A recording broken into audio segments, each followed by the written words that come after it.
ሰላም ጤና ይስጥልን አድማጭ ተመልካቾቻችን ሰኔ 30 2018 ዓ.ም በዚህ ሰዓት የተለያዩ መረጃዎችን ወደ እናንተ አደርሳለሁ። ከያስኳቸው የግንባር መረጃዎች መካከል በማዕከላዊ ጎንደር እና በሰሜን ጎንደር የተለያዩ ቀጠናዎች ዛሬም ውጊያዎች ቀጥለዋል።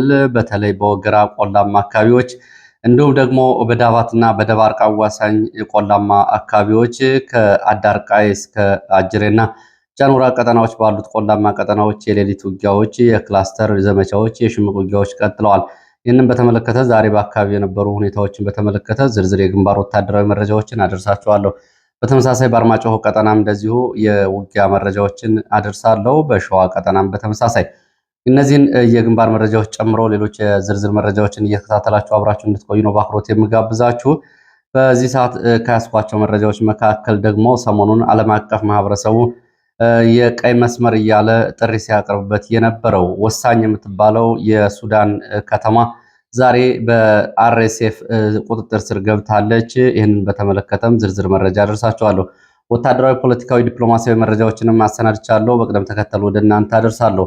ዛሬ ሰኔ 30 የሚበተነው የመጨረሻው የምክር ቤት ስብሰባ ተደርጓል። ወይም ደግሞ የስድስተኛ ዙር ተመራጮች ዛሬ መርሃ ግብራቸውን ይጨርሳሉ። የ5 ዓመት ቆይታቸውን ዛሬ ከሚበተነው ምክር ቤት ጋር ስብሰባ ያደረገው አብይ አህመድ ያነሳቸው ጉዳዮች በሚቀጥለው አብይ አህመድ መንግስት የሚቀጥል ከሆነ በሰባተኛው የምክር ቤትም የሚጠበቁትና የሚቀጥሉት እንደ መንግስትም ያሉት አቋሞች ምንድናቸው የሚለውን ከዛሬው ቃለ ምልልሶች ላይ ጠቅልል አድርጎ ወታደራዊ፣ ፖለቲካዊ እንዲሁም ደግሞ ሀገሪቱ ወደፊት በብልጽግና ስር የምትቀጥልባቸውን አጠቃላይ አቋሞች በተመለከተ ያሉ ሁኔታዎች ከዛሬው ንግግር ምንድናቸው የሚለውንም አካትቻለሁ። እነዚህን ጨምሮ አድርሳችኋለሁ። አብራችሁ እንድትቆዩ ነው በአክብሮት የምጋብዛችሁ። በመጀመሪያ የአብይ አህመድ እንግዲህ ዛሬ የምክር ቤት ንግግር ጀርባ ያሉ እውነታዎች እና የብልጽግና መዋቅራዊ ጽናት ወይስ ደግሞ ለውጥና ተስፋ መቁረጥ በሚል ከንግግሩ ላይ የተወሰዱ ፖለቲካዊ አንድምታዎችን ወደ እናንተ አድርሼ ወደ ዝርዝር መረጃዎች እገባለሁ። እንግዲህ ዛሬ አብይ አህመድ ካቀረባቸው ንግግሮች መካከል ሉዓላዊነትን በተመለከተ የሰጠው ማብራሪያ ብዙዎቹ መነጋገሪያ ሆኗል። አብይ አህመድ ሉዓላዊነትን ወይ ትርጉሙን አያውቀውም ወይ ካልሆነ ደግሞ አብይ አህመድ ይህን የሚናገረው በተስፋ መቁረጥ ውስጥ ነው ወይ ነባራዊ ቀጠናዊ ሁኔታዎችን የመገምገም የሀገር ውስጥ ያለውን ሁኔታ የመቀበል ወይም ደግሞ አጠቃላይ አብይ አህመድ የሚመራበት መንግስት ማቃለል፣ ከነገሮች ተጠያቂነት ራስን ማሸሽ፣ ራስን ደግሞ በራስ ብልጽግና ጎዳና እያሰቡ መጓዝ በሚለው ውጫዊ ግፊቶችን ውጫዊ ችግሮችን ባለመቀበልና ነባራዊ ሁኔታው ጋር ባለመታረቅ አብይ አህመድ የቀጠለበትን ከዋናው ጉዳይ የመሸሽና ራስን የብልጽግና ማዕከል አድርጎ የመመልከት እንግዲህ ከሃይማኖታዊ ስብከቱም ጋር የተያያዘ ስነልቦናዊ ጫና አሳድሯል። የአብይ አህመድ የስነልቦና ጫና በአገሪቱ ውስጥ ላለው አጠቃላይ የመንግስት መገለጫም ሆኗል። ዛሬ አብይ አህመድ ሉዓላዊነትን በተመለከተ የጂኦፖለቲካውን ትረካና በሀገር ውስጥ ቀውስ መካከል ያለውን ጥልቅ ልዩነት በውል ያልተረዳ መሆኑን የሚያሳይ ነው። ዛሬ እንግዲህ አብይ አህመድ ለዚህ ሉዓላዊነት ጉዳይ ሲገልጽ የኤርትራም የህወሓትም የሱዳንም ኃይል አይደለም፣ እነዚህ ብቻ አይደሉም፣ ሌላም ኃይል ቢቀላቀል ለኢትዮጵያ የህልውናና የሉዓላዊነት ቅንጣት ታክል ስጋት አይሆንብንም ሲል ዛቻ አይሉት ፉከራ አሰምቷል። ይሄ ጉዳይ ማለት ነው። እስኪም ይህንን በተመለከተ እንግዲህ ሉዓላዊነት መልክዓ ምድር ጉዳይ ብቻ ነው ወይ? ጠቅላይ ሚኒስትሩ እንግዲህ በተለይ ስሙን ላለመጥራት ጽምዶን የህወሓት የኤርትራ የሱዳን ጥምረት ወይም የሌላ በሚል ሌላ ኃይል ቢመጣ ሉዓላዊነታችን አደጋ ላይ አይወድቅም፣ ስጋትም የለንም የሚለውን ንግግሩ እንግዲህ በወታደራዊ ኃይል ሚዛን ብቻ ድንበር ላይ ብቻ ባለው ጉዳይ ነው ወይ ሉዓላዊነት የሚለካው የሚለው አንደኛው ጥያቄ ነው። ድንበር ላይ ባለው ሁኔታ ቢለካ አሁን የኢትዮጵያ ድንበር በሰሜን በኩል የት ነው? አብይ አህመድ አሁን የሚገዛው በሰሜን ኢትዮጵያ ከቆቦ ከተማ 3 እና 4 ኪሎ ሜትር ርቀት ከዋጃ ወንዝ የራቀ አይደለም በሰሜን ኢትዮጵያ። ይህም ለጊዜው መከላከያ ሰራዊት ያሰማራበት ቀጠና ነው። ከዋጃ ወንዝ እስከ መረብ ወንዝ ድረስ ያለው የትግራይ አካባቢ፣ ከተከዜ ወንዝ እስከ መረብ ወንዝ ያለው የትግራይ አካባቢ አሁን በኢትዮጵያ ሉዓላዊ ግዛት ውስጥ ነው ወይ የሚለው እንግዲህ ያው የብዙዎቹ ጥያቄ ነው። አብይ አህመድ በአማራ ክልልም ሆነ በሌላው አካባቢ ያለውን አገር ውስጥ የሉዓላዊነትና የዜጎች ደህንነትስ እንዴት ይመለከተዋል የሚለውን ጨምሮ በርካታ ሰዓታት የማይበቃቸው ጊዜ የማይበቃቸው ጥያቄዎችን መከራከሪያዎችን ማንሳት ይቻላል። እንግዲህ ዛሬ አብይ ይህንን ሲናገር እንደመሆኑ እነዚህ ጉዳዮች ምንድናቸው የሚለውን ብናነሳ የትግራይ መንግስት ክልሉን በፌዴራል መዋቅር ስር ሙሉ በሙሉ የማስተዳደር መቆጣጠር እና ካርታውን አካሎ በኢትዮጵያ ውስጥ ስልጣኑን ያረጋገጠበት ሁኔታ ያለ ያስመስለዋል። ግን እውነታው መሬት ላይ ሌላ ነው። በሱዳን የተያዘው መሬት ጅቡቲ እንኳ በአቅሟ በኢትዮጵያ ውስጥ እየገባች የምትፈጽመው የድሮን ጥቃት ትናንትና የተወለደችው ደቡብ ሱዳን ወደ ኢትዮጵያ ግዛት ዘልቃ የያዛቻቸው ቀጠናዎች በሉዓላዊነት መገለጫዎች የሚቀርቡ ናቸው። በዚህ ልክ ብዙ ጉዳዮችን ማንሳት ይቻላል። ከኤርትራ ጋር በተያያዘም እንደዚሁ ባለፈው ውጭ ጉዳይ ሚኒስትር ሚያዝያ ላይ ሲያቀርበው የነበረው በርካታ ጉዳዮች አሉ በዚህ በኤርትራ ቀጠና።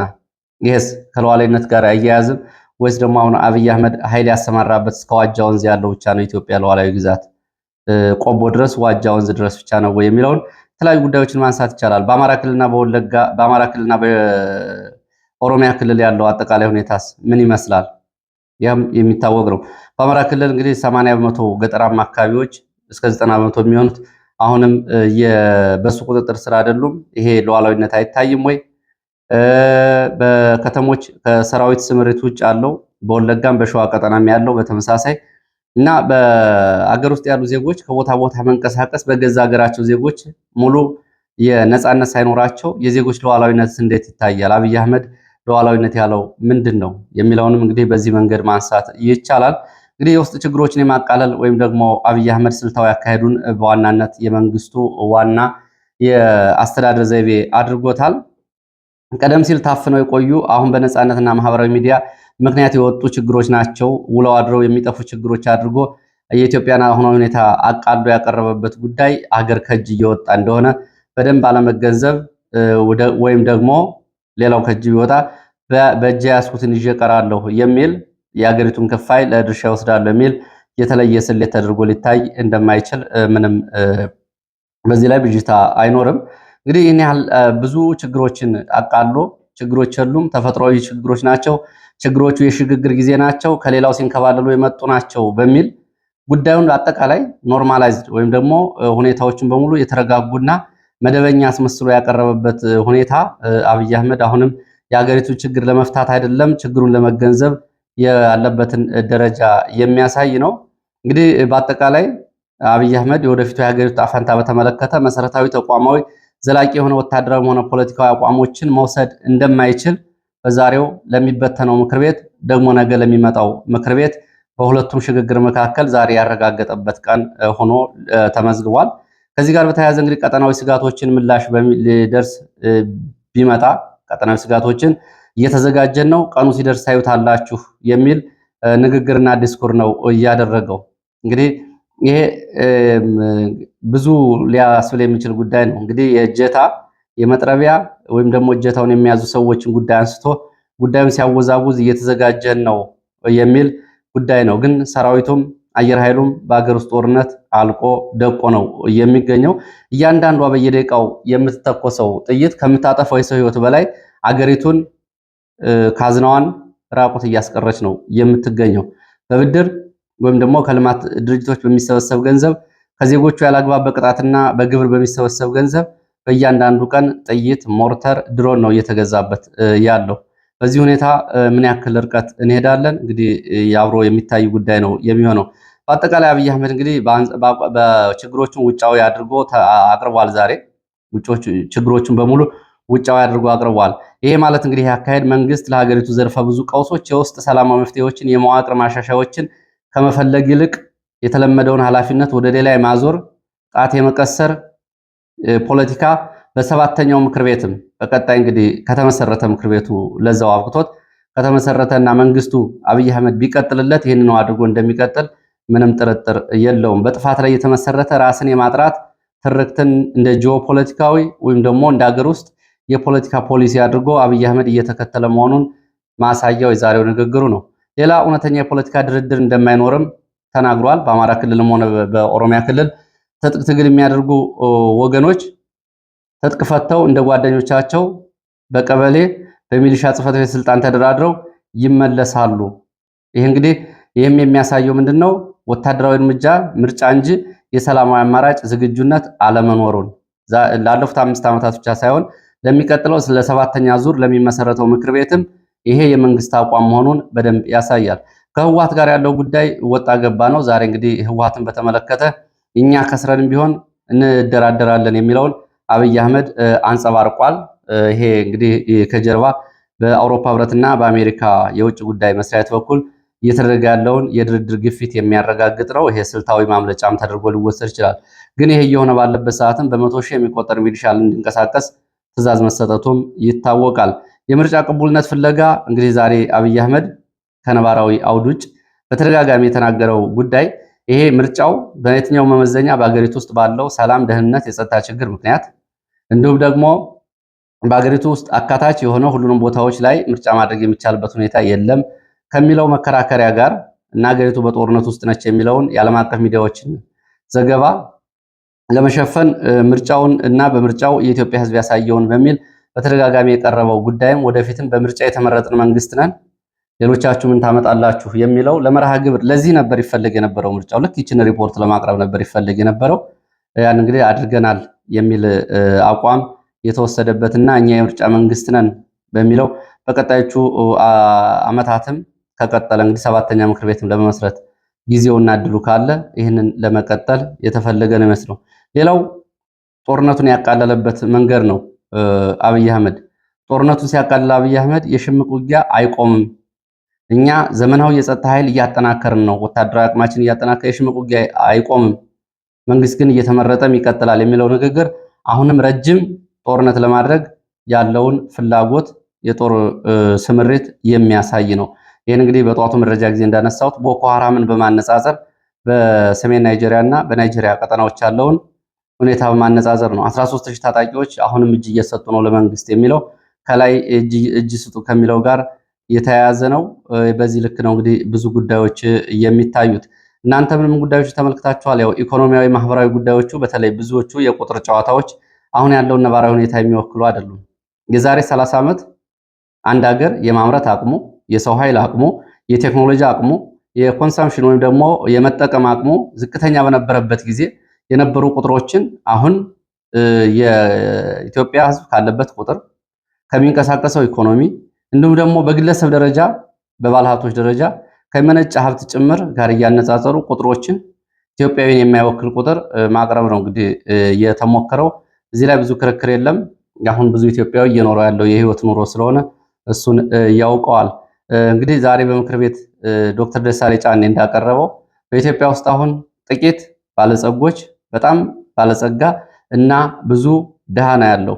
በመካከለኛ ደረጃ የሚባለው ኢትዮጵያ ወደፊት ተስፋ ያላቸው ወደ ባለጸግነት ለመሄድ ተስፋ ያላቸው ኢትዮጵያውያን የሉም። ምክንያት አሁን ባለው የሀገር ውስጥ የኢኮኖሚ ፖሊሲ ምክንያት። ለማንኛውም እንግዲህ በተለይ የጸጥታና መዋቅር ሁኔታው ሌላው ምንም የሚያሰጋ ነገር የለም ቢልም አብይ አህመድ በተጨባጭ ኢትዮጵያ ግን አሁን አለች ወይ? አብይ አህመድ የሚያስተዳድረው የኢትዮጵያ አካባቢ አሁን የቱን ነው በተጨባጭ የሚለውን እንግዲህ ያው ብዙዎቻችን ደጋግመን በየቀኑ በመረጃዎች የምንሰማው ስለሆነ አብይ አህመድ ነባራዊ ሁኔታውን የመቀበል ነባራዊ ሁኔታው ላይ መፍትሄ ማምጣት ፍላጎት እንደሌለው አሁንም ግለሰብ ሆኖ የመቀጠል ፍላጎቱን የሚያሳይ ነው። ወደ ሌሎች መረጃዎች እሄዳለሁ። ወደ ጎንደር ቀጠና የሚወስደን የግንባር መረጃ አስቀድማለሁ። በማዕከላዊና በሰሜን ጎንደር ግንባሮች መጠነ ሰፊ ብርቱ ውጊያዎች እየተደረጉ መሆናቸውን ከየአካባቢ የወጡ መረጃዎች ገልጸዋል። በማዕከላዊ ጎንደር ወገራ ወረዳ ፋኖን ከበባ ውስጥ ለማስገባት የተንቀሳቀሰ የሚሊሻ የአድማ ብተና የመከላከያ ኃይል ጋር ሌሊቱን ሙሉ የከረረ ውጊያ ስለመደረጉ ከአካባቢ የወጡ መረጃዎች ገልጸዋል። በሰሜን ጎንደር ዳባትና ደባርቅ ወረዳዎችም እንደዚሁ ገጠራማ አካባቢዎች ለአራተኛ ተከታታይ ቀናት የሌሊት ዘመቻዎች መደረጋቸውን ከአካባቢ የወጡ መረጃዎች ይህንን አሳይተዋል። በወገራ ወረዳ በተለይ ወይበይን ተብሎ በሚጠራ ቦታ የፋኖ ቀጠናዎችን በሌሊት ድንገተኛ ከበባ ውስጥ በማስገባት ጥቃት የከፈተ መከላከያ እና አድማ ብተና ላይ ፋኖ ያጸፋ ምላሽ ሰጥቷል። ስምሪቱን ቀድሞ ያወቀው ፋኖ የከበባ መስመሩን በመስበር ከማለዳ 11 ሰዓት ጀምሮ እስከ ረፋድ 3 ሰዓት ድረስ ለተከታታይ ሰዓታት የቆየ ውጊያ ማድረጉን ከአካባቢ ወጡ መረጃዎች ገልጸዋል። የአካባቢ ምንጮች በሶስት አቅጣጫ ወደ ቀበሌው ከገባው የመንግስት ጦር ጋር ከባድ ተኩስ ልውውጥ ፋኖ አድርጓል። ሆኖም በሁለቱም በኩል የደረሰውን ዝርዝር ጉዳት ግን በውል አላወቅንም ሲሉ ነው ለኢትዮ ፎከስ እየተናገሩት። በዳባትና ደባርቅ አዋሳኝ አካባቢዎችም እንደዚሁ ውጊያዎች ቀጥለዋል። በሰሜን ጎንደር በተለይ ዳባት እና ደባርቅ አዋሳኝ አካባቢዎች ዛሬ ለአራተኛ ተከታታይ ቀናት ውጊያ እየተደረገ መሆኑን መረጃዎች ገልጸዋል። በደባርቅና በዳባት ወረዳ አዋሳኝ በሚገኙ ሳርጎና፣ ቦዛ ተብሎ በሚጠሩ አካባቢዎች ዛሬ ውጊያ ከባድ ውጊያ ሲደረግ እንደነበር የገለጹት የመረጃ ምንጮች በእነዚህ ቆላማና አስቸጋሪ መልክዓ ምድር ባላቸው ቀጠናዎች መጠነ ሰፊ የሌሊት የቀንና ስልታዊ የሽምቅ የከበባ እንዲሁም የክላስተር ውጊያዎች የተባሉ ስልቶች ናቸው ለዘመቻው አገልግሎት ላይ የዋሉት። በዚህ መሰረት በወገራ ቆላማ አካባቢዎች እስከ ዳባት፣ ደባርቅ ቆላማ ቀጠናዎች እንዲሁም አዳርቃይ፣ አጅሬና ጃኑራ ባሉት ሰፊ ግንባሮች ወቅን ተራራን ማዕከል አድርጎ ተጨማሪ የከፍተኛ ቁጥር ያለው የእግረኛ ኃይል ስምሪት ስለመደረጉ መረጃ ምንጮች ገልጸዋል። የመጠነ ሰፊ ዘመቻ ተከትሎ በሁለቱም በኩል ያለው የጉዳት ሁኔታ አልታወቀም። ይሄ ዘመቻ ኃይል ሚዛን ለመቀየር የተደረገ የሰኔ መጨረሻ የሰኔ መባቻ ዘመቻ አንድ አካል እንደሆነ የገለጹት የመረጃ ምንጮች የአሁኑ እንግዲህ በአካባቢ መልካም ምድር በመታገዝ ፋኖም ያጸፋ ምላሽ እየሰጠ እንደሆነ ነው የገለጹት። በተመሳሳይ በታች አርማጭሆ ወረዳ መሬና ቀበሌ ተብሎ የሚጠራው አካባቢ በተለይ ልዩ ስሙ በርዘግቶ ተባለ ስፍራ ዛሬ ከተንቀሳቀሰ መከላከያ ሚሊሻና አድማ ብተና ጋር ፋኖ ብርቱ ውጊያ ማድረጉን መረጃዎች ገልጸዋል። ከረፋድ 5 ሰዓት ጀምሮ በተደረገው ውጊያ ከታች አርማጭሆ ሳንጃ ከተማ ኩርቢ ቀበሌ የተነሳ መከላከያ ሚሊሻ በአካባቢው ትጥቅ ለማስፈታትና የፋኖ ቀጠናዎችን ለመቆጣጠር ወደ መሬና ሲንቀሳቀስ ፋኖ የደፈጣና የግንባር ውጊያ በማድረግ ጉዳት አድርሷል። በጥቃቱ እንግዲህ የፋኖ እንደገለጸው በዚህ ጥቃት በሁለት የፋኖ አደረጃጀቶች ተውጣጡ የፋኖ አባላት ተሳትፈዋል። በዚህ ዘመቻ የተደረሰውን ወታደራዊ ኪሳራ በተመለከተ ከ10 በላይ ሞት ከ8 በላይ መቁሰላቸውን ገልጸዋል። የሚሊሻና የሰላም አስከባሪ ኃይልን ጨምሮ ከዚህ በተጨማሪ አንድ ከፍተኛ ማዕረግ ያለው ወታደራዊ መኮንን በውጊያ ስለመገደሉና ወደ ሳንጃ ከተማ መወሰዱን ሙሉ ስሙንና ማዕረጉን እየተጣራ እንደሆነ ከፋኖ በኩል የወጡ መረጃዎች ያሳያሉ። ከዚህ ጋር በተያያዘ በአካባቢው የመከላከያ ሚሊሻና አድማ ብተና ከውጊያው በኋላ የሁለት አርሶ አደሮችን አፍኖ መውሰዱን እንዲሁም ደግሞ አንድ አርሶ አደር እርሻ ስራው ላይ እያለ ተኩሶ ማቁሰሉን የፋኖ መረጃዎች ይህንን ጠቁመዋል። ወደ ሸዋ ቀጠና ስንሄድ ደግሞ በይፋት ቀጠና መኮይ ከተማ ሰፍሮ በሚገኝ የመንግስት ጦር ላይ የአድማ ብተናና ሚሊሻ መከላከያ ላይ ፋኖ ድንገተኛ ጥቃት ከፍቷል። በተፈጸመው ጥቃት በጊዜያዊ ካምፑ ላይ ጉዳት ደርሷል። ይህንን በተመለከተ ጥቃቱ የተፈጸመው አንጾኪያ ገምዛ ክላስ አካባቢ መኮይ 44 ተብሎ በሚጠራ ቦታ በሰፈረው በሚገኝ ጊዜያዊ ካምፕ ላይ ነው። የደረሰውን ጉዳት በተመለከተ እስካሁን ድረስ ከ10 በላይ የአየር ወለድ ኮማንዶ ቁጥራቸው ያልታወቀ የሚሊሻ አባላት ጉዳት ደርሶባቸዋል። በፋኖ በኩል የደረሰው የቁሳዊም ሆነ ሰብአዊ ጉዳት በውል አልታወቀም። ከጥቃት በኋላ የአካባቢው የኮማንዶ ኃይል የዙ 23 ወይም ደግሞ የአየር መቃወሚያ በአዳፍኝ በመኖሪያ መንደሮች ላይ ድብደባ በመፈጸም ጉዳት ማድረሱን ነው መረጃዎች የገለጹት። ወደ ጌታቸው ረዳን የተመለከተ መረጃ አስከትላለሁ። ያው እንግዲህ ጌታቸው ረዳ ሰሞኑን በወጣለት የፖለቲካ ቅጽል ስም ጃኬት ነው የሚባለው በሁለቱም ፊት የሚለበስ ጃኬት ጌታቸው ረዳ ይባላል ጃኬቱ። ጌታቸው ዛሬ በትግራይ ጉዳይ ላይ የሚሰሩ ሚዲያዎችን ባዘጋጁት መድረክ ላይ ንግግር አድርጓል። በአዲስ አበባ ነው የተዘጋጀው። በዚህ ላይ እንግዲህ ጌታቸው የልማት ስራዎች በትግራይ አለመደረጋቸው ይቆጨኛል ብሏል። እንግዲህ ጌታቸው ህወሓት ላይ በነበረበት ጊዜ እንደምታስታውሱት ልማትን ያመጣ ነው እኛ ነን በሚል አሁን ደግሞ ብልጽግና ነው የልማት ባለቤት እያለ ነው የሚገኘው። መራቤቴ እንኳን መንገድ የሰራ ነው እኛ ነን ሲል ነበረ ያኔ እንግዲህ ከህወሓት ጋር ሆኖ ጫካም በነበረበት ሰዓት። አሁን ደግሞ በሌላው አካባቢ ህዝብ እያገኘ ያለውን ልማት የትግራይ ህዝብ እንዳያገኝ ሆኗል ሲል ነው የሚናገረው። ለዚህ ተደራራቢ ቀውስ ተጠያቂው የገዛ ጥቅሙና ስልጣኑን ለማስቀጠል ሲል ክልሉን እያደማ ያለው ጦርነት ናፋቂና ኋላ ቀር ቡድን ነው ሲል እነ ደብረ ጽዮንን ዘልፏል። አቶ ጌታቸው አክሎም እንግዲህ የጥፋት ቡድን የራሱን ህልውና ለማራዘም ወጣቱን አስገዳጅ የሆነ ወታደራዊ ጦርነት በመማገድ ክልሉን ወደ ከፋ ማህበራዊ ኢኮኖሚያዊ ቀውስ እየከተተ ይገኛል ሲልም ገልጿል። በተለይ ባለፈው ህወሓት ያወጣውን የወታደራዊ ምልመላ አስገዳጅ ህግ አራዊት ሲል የገለጸው ጌታቸው ከጦርነት እየተረፈ የትግራይ አምራች ኃይል በግዴታ እልቂት እንዲገባ እየተደረገ ነው፣ እየተመለመለ ነው። ወጣቱ ህይወቱን ለማዳን በገፍ እንዲሰደድ ያደረገው ይሄ አዋጅ ነው። እነ ደብረጽዮን ናቸው። በአስቸኳይ ይሄ የማይቀለበስ ከሆነ የትግራይ ህዝብ የረጅም ጊዜ ተሳዳጅ የመሆን እድሉ አደጋ ተጋርጦበታል ሲል ጌታቸው ይህን ማስጠንቀቂያ ሰጥቷል። ጨምሮም እንግዲህ ጦርነት በትግራይ እንዲጀመርና እርምጃ እንዲወሰድ የሚል ጥሪም ጉትጎታም እያደረጉ ነው የሚገኙት እነ ጌታቸው። ወደ ሌላው መረጃችን ስንሄድ የሩሲያው የውጭ ጉዳይ ሚኒስትር ሰርጌይ ላቭሮቭ አዲስ አበባ ናቸው። አዲስ አበባ ከኢትዮጵያ የውጭ ጉዳይ ሚኒስትር ዶክተር ጌዲዮን ጢሞቴዎስ ጋር ከአፍሪካ ህብረት ኮሚሽን ሊቀመንበር ማህሙድ አሊ የሱፍ ጋር ስለመነጋገራቸው ዘገባዎች ያሳያሉ። እንግዲህ ከሁለቱም ጋር በተናጠል በምናምን ጉዳዮች እንደተናገሩ ግልጽ ባይሆንም ያው ብዙ ጊዜ ሚዲያዎች የጋራ ትብብር፣ የልማት፣ የሌሎችን ጉዳዮች ያነሳሉ። በዋናነት ግን ዛሬ የኔቶ ዋና ጸሐፊ የተናገሩትን ጉዳይ ተከትሎ ሩሲያ የኃይል ድጋፍ ለማሰባሰብ ዓለም አቀፍ ዘመቻ ስለመጀመሯ ነው። እንግዲህ ከአፍሪካ ህብረትም ከኢትዮጵያ ባለስልጣናት ጋርም የሩሲያው የውጭ ጉዳይ ሚኒስትር ድንገተኛ ጉብኝት የሚገለጸው። የኔቶ ዋና ጸሐፊ ማርክ ሩት ሩሲያ ብሔራዊ በጀቷን ሙሉ በሙሉ ወደ ጦርነት ዝግጅት እያዞረች በመሆኑን ለሀገራት ጠንካራ ማስጠንቀቂያ አስተላልፈዋል። እንደ ዋና ጸሐፊው ገለጻ ሞስኮ በአሁኑ ወቅት የሀገሪቱን የፋይናንስ አቅም ወደ ግማሽ የሚጠጋውን ለጦርነት እያዋለች ትገኛለች። ከዚህ በተጨማሪ ቻይና፣ ሰሜን ኮሪያ እና ኢራን እያሳዩ ያለው ተሳትፎ ለምዕራባውያን አጋሮች እያደገ የመጣ የደህንነት ስጋት በመሆኑ ማርክ ሩት ይህንን ጠቁመዋል። ኔቶ እና አጋሮቹ ይህን ስጋት ለመቋቋም ወታደራዊ ዝግጅታቸውን እንዲያጠናክሩ ጥሪ አድርገዋል። ሩሲያ ከዩክሬን እና ከዩክሬን ጀርባ ካሉ 82 የምዕራባውያን ሀገራት እየደረሰባት ያለውን ጫና ተከትሎ ከኔቶ ጋር የኒውክሌር ጦርነት ውስጥ ልትገባ ትችላለች የሚሉ ወታደራዊ ትንተናዎች ናቸው እየወጡ ያሉት። ለዚህም እንግዲህ ድጋፍ እያሰባሰበች እንደሆነ ነው የሚገለጸው። ወደ ሱዳን ስንሄድ በጀነራል ሀቢብ ሄሪካ የሚመራው የአርኤስኤፍ የታጣቂ ኃይል ስትራቴጂካዊ ጠቀሜታ ወዳላት ወደ ሰሜን ኮርዶፋን ዋና ከተማ አልቦይድ ከፍተኛ ወታደራዊ ግስጋሴ እያደረገ መሆኑና ከፊል ከተማዋን መቆጣጠሩን መረጃዎች ገልጸዋል። የተባበሩት መንግስታት ድርጅትን ጨምሮ ዓለም አቀፍ የእርዳታ ድርጅቶች በከተማዋ ላይ የሚፈጸም የድሮን ጥቃት በከፍተኛ ሁኔታ መጨመሩን አስመልክተው ይሄ ቀይ መስመር ነው ሲሉ ማስጠንቀቂያ በሰጡበት በዚህ ወቅት የሱዳን መደበኛ ጦር በዚህ አካባቢ ሽንፈት ገጥሞታል ነው እየተባለው። በ53 ኪሎ ሜትር ራዲየስ ከተማዋን ከበባ አድርገን እየጠበቅን ነው ይልም የአልቡርሃን ጦር ሽንፈት እንደገጠመው ነው ዛሬ ወጡ መረጃዎች የሚያሳዩት። የአርኤስኤፍ ጦር በዚህ በአሶሳ ቀጠና ሽንፈት ሲገጥመው፣ በዚህ ደግሞ የአልቡርሃን ጦር ሽንፈት ገጥሞታል። ያው እንግዲህ አንዱ ይዛል አንዱ ይለቃል። የሱዳን ጉዳይ ይህንን ነው የመሰለው።